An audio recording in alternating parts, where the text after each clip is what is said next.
Okay, so you clicked on this video because every other weight loss method you've tried doesn't work or doesn't work long term. Whenever you lose weight, it comes back either to the point where you started or even further. So it's one step forward, two steps back. I'm going to show you how I went from 250 pounds down to 190 pounds without any major exercise or diet or tracking calories. So I'm going to put up some photos somewhere around here. You can see what's happening, right? So I'm Iman, I lost all that weight, and I'm gonna help you lose this weight as well in this video. Just stick around. When I was young, I struggled with losing weight a lot, right? I was in around maybe grade 6 to 8. That's when I, started going to the gym, and I went like 3 to 4 times per week, but I lost no weight. I probably even gained weight realistically. And the reason for that is because I never actually changed my diet. I was still eating like all the junk food. I was still overeating like a crazy amount, but I was going to the gym. So it was a step in the right direction, but I still have all of those steps in the wrong direction still there, right? But in 2023, I started to try to lose weight again, and it actually worked. This time, I tried to change other things rather than my diet and exercise first, which actually worked to lose a good chunk of the starting weight, but not all of it. So here's what I changed, right? So first, intermittent fasting, right? If you go to school or work, let's say you go, from 9 to 5, whatever, right? And just don't bring a lunch. If you want, you can eat breakfast, right? But you don't need to. Eventually, you cut that out. Don't eat breakfast. Don't eat lunch. And eventually have like a huge dinner, right? You can eat basically as much as you want. And in most cases, you'll be either maintaining weight if you eat like a lot, or you'll be losing weight if you just eat like, a little bit less and you feel like you're still a tiny bit hungry at the end of the, dinner. You don't want to fill your stomach all the way, obviously, right? That's not going to help you lose weight. But either way, intermittent fasting, you're still going to be burning a lot of those calories just like that. And reducing or completely cutting out sugar. You should definitely just cut out sugar straight up. But if you want to reduce it, just reduce it, and make sure you use only natural sugar, right? No stevia, no sucralose, no bullshit. Just cane sugar, right? Even that's kind of like, I don't know, iffy. I wouldn't even have that. I just have a honey. That's it. Yeah, that's the only source. Honey, fruit juice, fruits. Those are good sources of sugar that you could have. Other than that, not really, right? Maybe you've seen like the clips online. They say like, oh, fructose is gonna turn into fructose, right? And yeah, it doesn't matter if you have sugar or if you have a fruit juice or if you have orange juice or if you squeeze it. Right? Like they're gonna say stuff like that, right? But there are like studies out there that show if you have like Coke, right? It's still sugar, right? And if you have the same amount of sugar in a glass of orange juice and you have both of them, that the orange juice is actually healthier.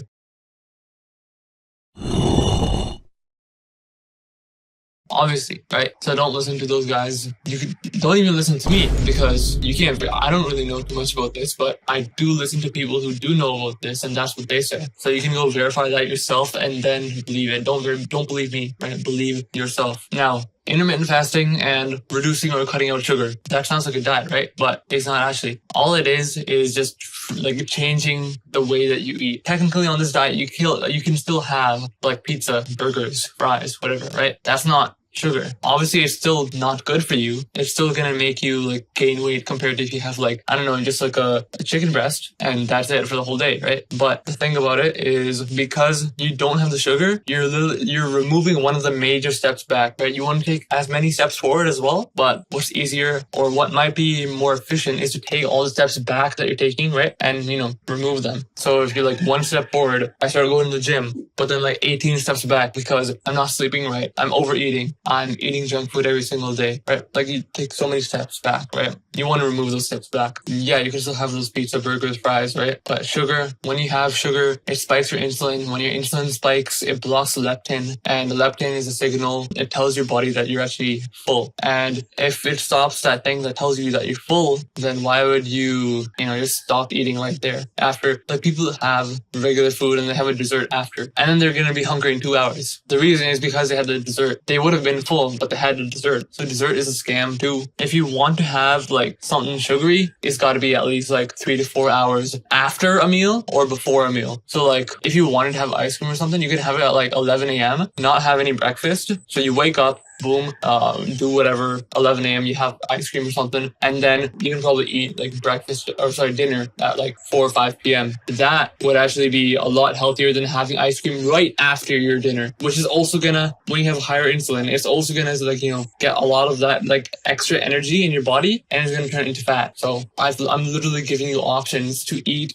ice cream, pizza, burgers, and all of that right now. It's not really a diet. It's just changing the way that you eat. It's a lot healthier to eat this way. But if you still don't do it, then I don't know what can save you. Like, I'm literally giving you the option to eat ice cream, pizza, burgers, junk food. Okay, so now with a little bit more detail on intermittent fasting, right? Eat just once a day. That's it. Or you can eat twice a day. You can have like a tiny meal in the morning. That's kind of like what I'm doing. I have like a tiny meal in the morning, like 400 or 500 calories, and then the rest of my calories in the, when I come back. So like, I don't know, 5, 6 p.m., sometimes even earlier, like 4. It's not rigid, but the more rigid you are, the more benefits you will have, and the more easier it will be. Now again, as I said, if you go to school or work, take advantage of it, because you have time in the day where you're working where you literally do not have the option to eat, right? Like, who's going to be eating in their math class and writing notes, right? Like, you're not going to be doing either of those things well, right? Like, you're not going to enjoy the food, and on top of that, you're breaking your intermittent fasting, and on top of that, you're not even learning properly. Like, it just doesn't make sense, right? So use that to your advantage. Make that your intermittent fasting block. So when I went to school, that was my intermittent fasting block. But when I started wanting to, make muscle, then I had to modify that, because if you just don't eat at all, you're not going to make muscle, right? But if you eat once a day and then you don't have that like protein in you, you're also not going to make muscle. So I had,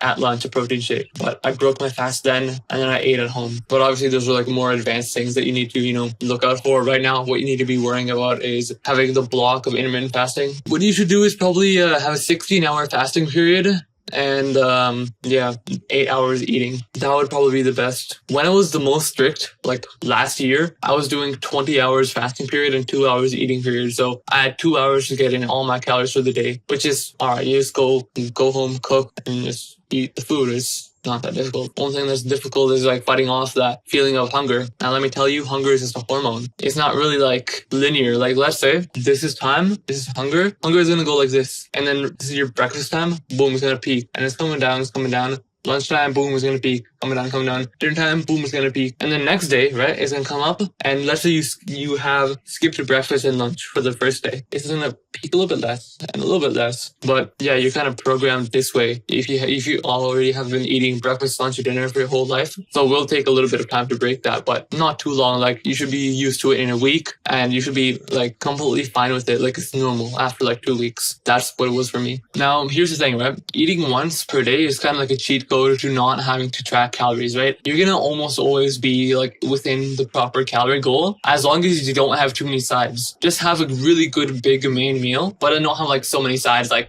fries, potato wedges, or like, I don't know, whatever bullshit you want to have, right? Like, let's say a McDonald's meal. Let's say you want to have McDonald's for your only meal for the whole day, right? That's like 1,500 and 1,600 calories already.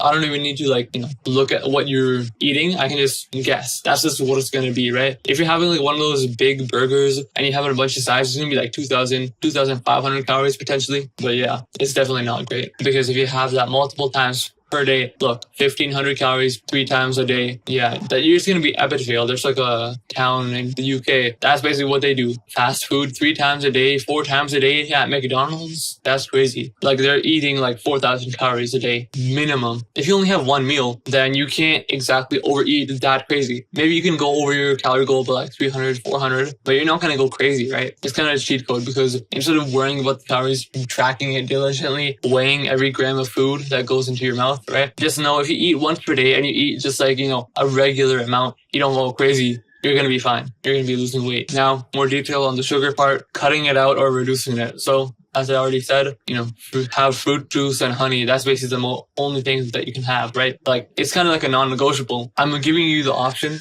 to eat pizza, burgers, fries, whatever, but I don't want to give you I cannot give you the option for ice cream or soda or whatever, right? Because that is literally the main driver that is holding you back. People think that fat is bad for them. They're like, oh, I want the low fat option, right? Please give me the low fat yogurt, right? But what that means is that it's going to taste ass, and because it tastes ass, they're going to put so much sugar in it. Because there's so much sugar in it, it's going to spike your insulin. Because it spikes your insulin, you're going to be hungrier because leptin signal is blocked. Because the leptin signal is blocked and insulin is higher, it's also going to store any extra energy you have for that time period into fat. So yeah, tell me how that makes sense. But if you have like a high fat, high protein food, like chicken, and then you put like some butter or whatever, right? Eggs, that also is kind of like high fat, high protein. Who gets fat off eggs, right? Unless you're eating like 30 a day, then that's like way too much. Most people think, oh, only 2 a day is too much, right? But you can have like 6, 10, yeah. That's fine. But have you heard of someone getting fat off that? Have you heard of someone getting fat off,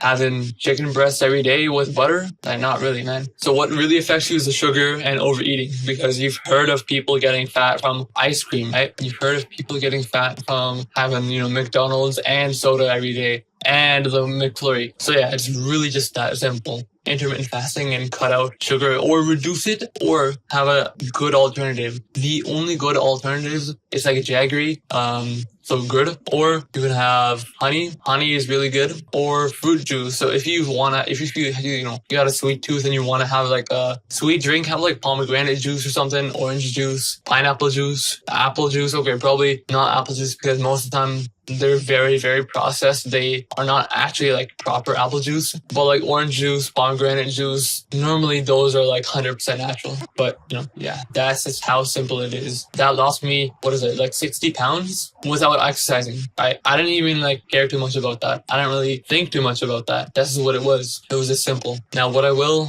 no. So that's it. It worked for Ben Baller, me, and I'm just going to read out a list of a bunch of other people that it worked out for. Terry Crews, Mark Wahlberg, Kumail Nanjiani, Hugh Jackman, Jimmy Kimmel, Chris Hemsworth, Jack Dorsey, Elon Musk, Giselle Bundchen, Jennifer Aniston, Kourtney Kardashian, with a Halle Berry, Scarlett Johansson, Reese Witherspoon, Vanessa Hudgens, and yeah, that's who's worked out for. So if it works out for all of those people and me, and you've seen the proof it works for me, it should work out for you. Like, this logically makes sense. What you have probably been doing, trying to lose weight, logically does not make sense, at least in the long run. Okay, so if you like this video, you might like some of my other videos. So go ahead and click on the video somewhere up here, and I'll go ahead and see you in that video.